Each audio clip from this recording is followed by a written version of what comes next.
Welcome back, everybody. Todd here. If you're new to the channel, thanks for stopping by. Today we're going to talk about windshields, and specifically windshields for the Harley-Davidson Sport Glide.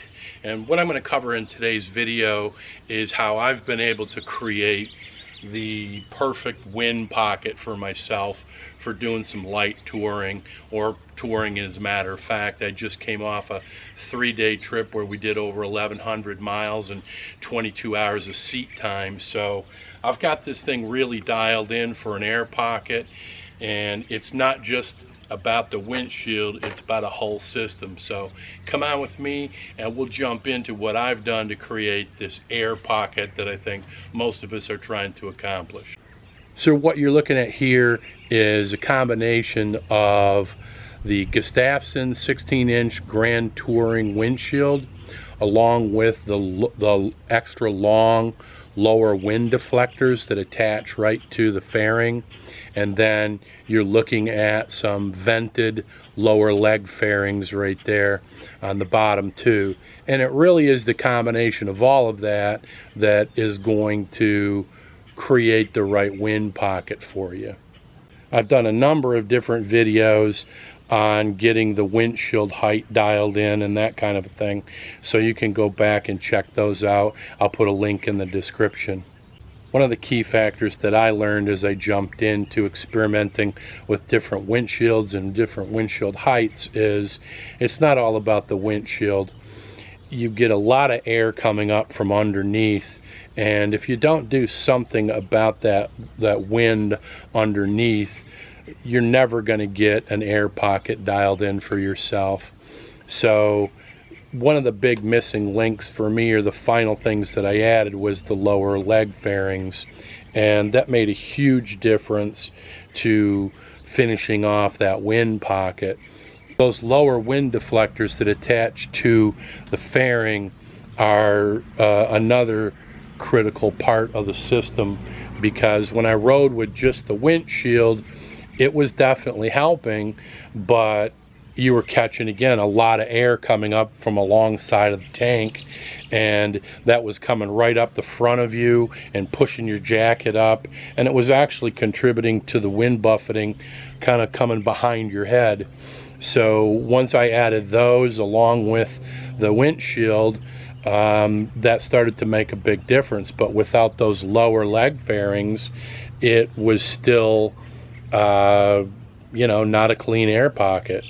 The key is to create kind of that cockpit feel where when you're on the bike, you're able to ride in comfort. You're taking all that pressure off you, and when you do a touring trip like I just did, where you're spending 22 hours on the seat of the bike riding over the course of 3 days, without something to take that pressure, that wind off of you, you're going to get beat up hard. So creating that cockpit or that clean air pocket is really a key. One of the things I like about the lowers is these are vented lowers. So as an example, let me open that up and show you what it looks like.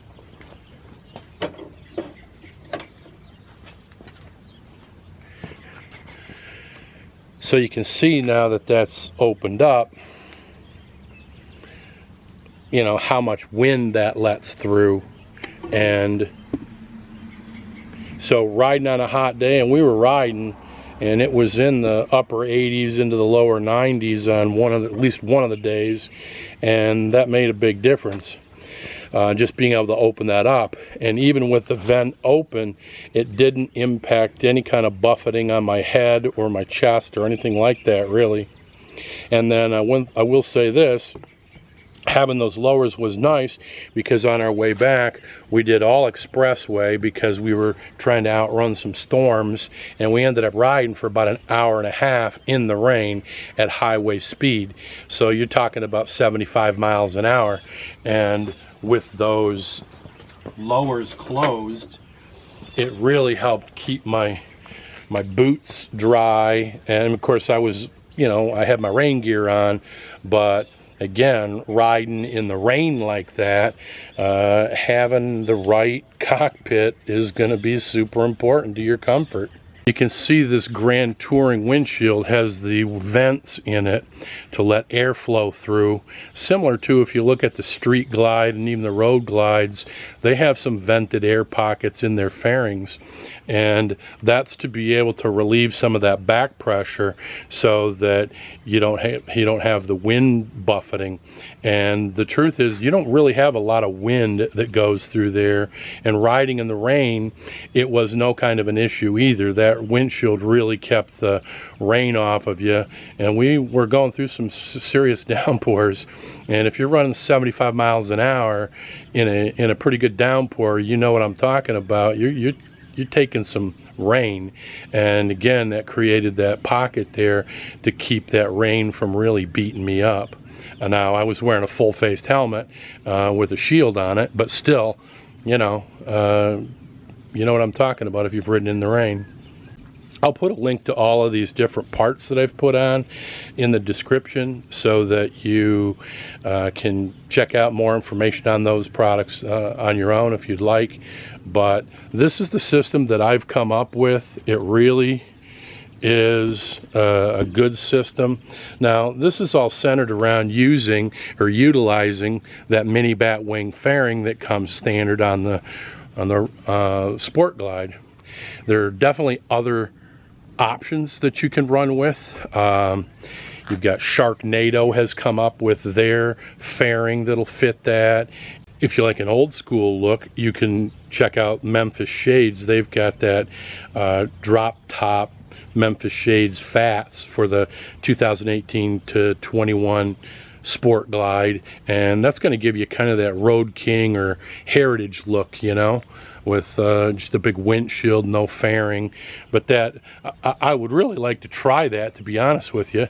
If Memphis Shades is watching, if you'd like to send that to me, I would love to demo that and let people know how that works in combination with the lower fairing. Now, I will say this also on these extra long lower wind deflectors, I had to cut those down just a little bit. I took a little bit off the edge and the bottom, actually not the bottom, just off the edge, because when you turn the handlebars, that was making contact down here with the lowers. So that was actually pretty easy to cut off and do it. If you have any questions on that, you can message me, and I'd be happy, or email me, and I'll be happy to get back with you and let you know what I did. Pretty easy.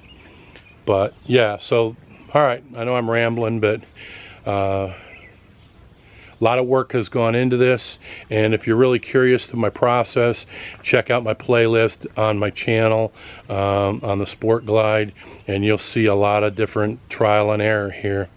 I will plug one more thing. This butt buffer seat pad made all the difference in riding those 22 hours over 3 days. Really, and I've got just a standard seat on it, which I like the standard seat.